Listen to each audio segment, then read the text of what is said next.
Governor Greg Abbott today signed a new Texas law that significantly restricts abortions in Texas. It is one of the strictest abortion laws in the entire country. It effectively bans abortions after about 6 weeks, sooner than many women even know they're pregnant. It's enforced in part by allowing anyone, anywhere to sue providers or others who help women get an abortion.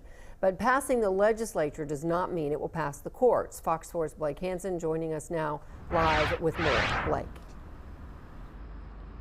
Yeah, Stephen, Heather, Republicans and anti-abortion groups cheered the legislation today. Meanwhile, critics say the fight is just beginning, and they're now holding out hope for a legal victory. The Texas heartbeat bill is now law in the Lone Star State. There was a celebratory atmosphere in the governor's office as he signed the bill restricting abortions. He posed with lawmakers who helped shepherd the legislation through during a private ceremony posted online. Millions of children lose their right to life every year because of abortion.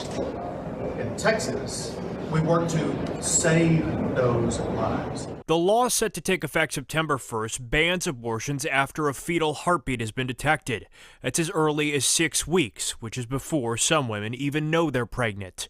Currently, the state bans abortions after 20 weeks.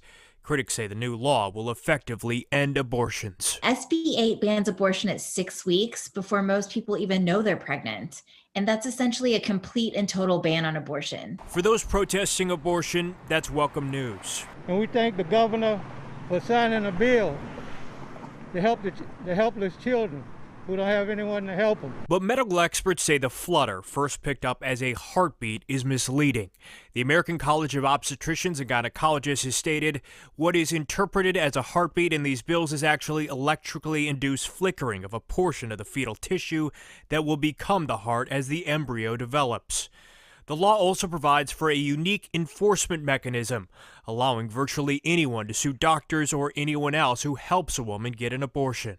I think anti-abortion zealots from across the country will take the opportunity to sue abortion clinics, abortion funds, the family members of people seeking abortion care, and they will continue to sue until they tie up all these organizations and basically litigate them out of existence. Both critics and supporters now anticipate a showdown in the courts over the bill's legality. Substantively, it is an aggressive expansion of state regulation of abortion that is likely to encounter constitutional challenges. David Cole is an expert in constitutional law.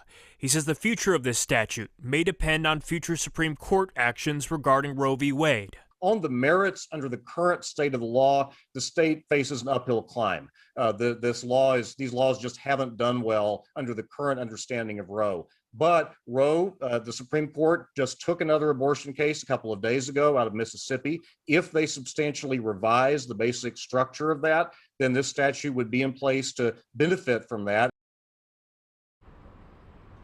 As for that Mississippi case, the Supreme Court is likely to hear it in the fall, with the decision expected sometime next spring. Heather and Steve.